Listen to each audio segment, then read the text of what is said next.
question is, what will it be? What will this channel be? I don't know. It's pretty though. Yeah. My plan was to go down to St. Martinville and gather up enough mulberries to make a jam or a jelly, but unfortunately, it was kind of a bust. But then I had the idea to make Yardberry barbecue Sauce. Oh yeah. Ended up with what, like cup and a half of berries? Yes, the right amount. And yeah, you helped me out a lot with the flavor profiles here, and I think we chose Lemon, for sure. Yeah, gotta have that lemon. I mean, with a dark berry, you gotta have it. Yeah, ACV, more acid, never hurts in a barbecue sauce. that's right. Especially, I kind of love that North Carolina vinegary profile anyway. Oh sure. What's this here? What's this here? A little tomato paste. Ooh, honey. That's that Bernard's. That's local, bro. Salt is the thing here, and then the peppers, purple and black Urfa, which you can of course substitute for just regular black and any kind of smoky, chocolatey chile, if you don't have those. But they're nice to have, check out the single source spices. Oh yeah, and coffee. Good idea, Claire. Yep. We learned that when we were in Athens. Oh yeah. Get your berries washed up. You want to especially look for little bugs, so a visual inspection is pretty important. I found a bug. It was one of those wacky assassin bugs. Yeah. Not good to eat. Oh, you had a interesting mulberry fact, didn't you, Claire? Well, fact. Apocryphal.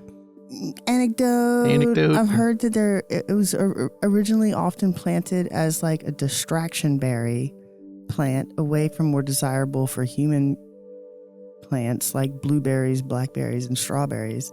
They'd plant a mulberry nearby, but over there to hopefully get all the birds and squirrels interested in the mulberries that were safely up in a tree and not on a bush. That's so crazy because mulberry has long been my favorite berry. I find it more a distractor. Yeah, I find it more flavorful than your regular berries.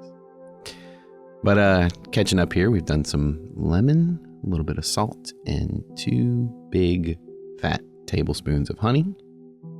Look at it oozing. Oh, it's beautiful. I think we're going for the same amount of ACV here. Yeah, 2 healthy blooshes. 2 healthy blooshes at least. And then enough water to cover the berries, right? Yes. Give or take. Yeah, the heat and the sugar that we've added to that is going to help those berries explode. Yeah. And release their flavors. Yeah, so give it a good stir. Get it to about here. This is when it just started simmering, and I wanted to kind of show off what the berries do when you squish them between spoons when you just start. I'm going to grab a couple of regular old spoons and... That's not regular, that's a gumbo spoon. Well, gumbo spoons, but check out this blackberry. Look. It said no. It doesn't want to squish. Watch. Watch this. Couple mulberries. Watch. Like wood. Nothing. But with the magic number, 20 minutes. Always is 20 minutes. It's always 20 minutes. At that simmer, check it out. Watch this. Watch. Bam. So squishy. So one of the reasons I am not a big fan of a fresh mulberry is they're very seedy. Oh, very seedy, yes. And this part right here is really what's going to eliminate or begin to minimize the seeds. For sure. And if you don't have a food mill, I think a potato masher would work in this instance. Sure. I mean... Or one of those little choppers, you could, hit a little pulse, but you're going to lose some unless you scrape well. Yeah. Food mill is a great thing to have. Worth the investment. That was a wedding gift. Oh, that's true. However you do it, you're going to be straining anyway. So Get your bowl nice and clean. We don't want seeds, we don't want stems, and we don't want all this pulp. Yeah. Nice, clean syrup is what we're going for. Trying to make that spatula look good. It doesn't. It just doesn't look good. I couldn't figure it out. But anyway, so now you've got your syrup. You can check it, yeah, and it stays on your finger. Or, coats the back of the spoon would be the the appropriate thing. thing. If you were serving strangers. Yeah, if you weren't just two people.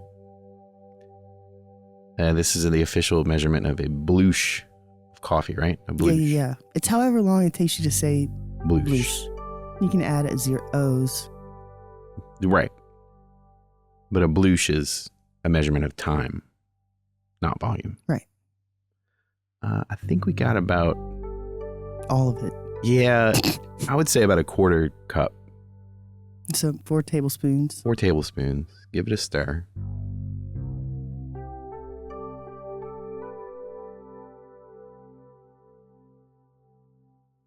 All right, yeah. 10 shots of Worcestershire. Purple peppercorns. Good bit. They're really good, and they have kind of more of a floral presence than like your standard black peppercorn. Definitely. And the Orpha has a real good smoky, almost chocolatey kind of taste. Yeah. Oh, it's good. Give that another stir. And at this point, you're going to want to go ahead and test for saltiness. You don't want it too salty, but you certainly don't want it not salty. And this is kind of up to you. I decided to go ahead and salt it up a little bit. Yeah, you're in charge of seasoning whatever's on the grill. So it needs to match and complement that level of seasoning. Absolutely. All right, we're going into our little saucepan again. And I kind of got a little nervous and I used a cheat code. You know this cheat code, Claire?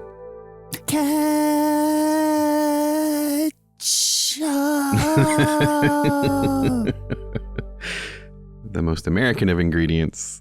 And it's even the American version. You can get the Europe kind over here. Oh, wait, no, it says simply. I don't know. It's but what's most important? If you're going to cheat, there can be no more boiling. Correct. Because it will destroy those tomato products and you'll have sauce water.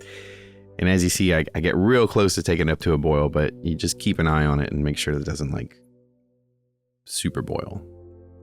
We're going to speed this up. You're basically just using a medium heat to kind of get about there, and then you kind of back off on the heat a little bit and stir it. And you let it happen again. Slow process, but it's worth it. This is just a proper reduction of this. Because if you boil the tomatoes, you're done. You're toast. Sauce water.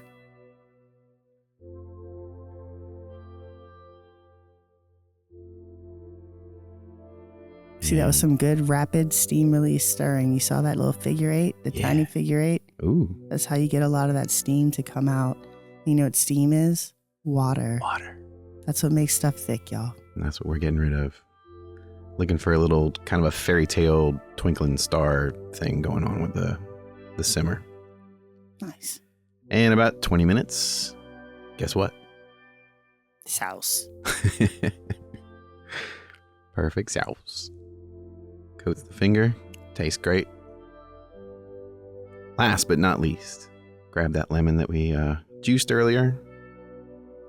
And that's just really going to get the lemon oil and give it one last layer of acid and fresh flavor. Mm-hmm.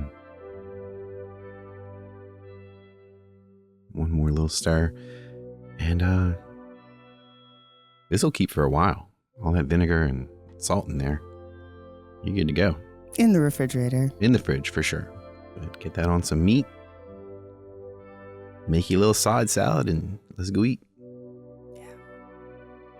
And if your side salad has radishes in it right now, y'all, nothing tastes like spring more than a dressed radish. Damn right. And that's it. There it is. That's what the channel is today. Thanks. Thanks, everybody. Please throw us a like and maybe even subscribe. Hope you like the vids because there's more to come, and we'll see you then.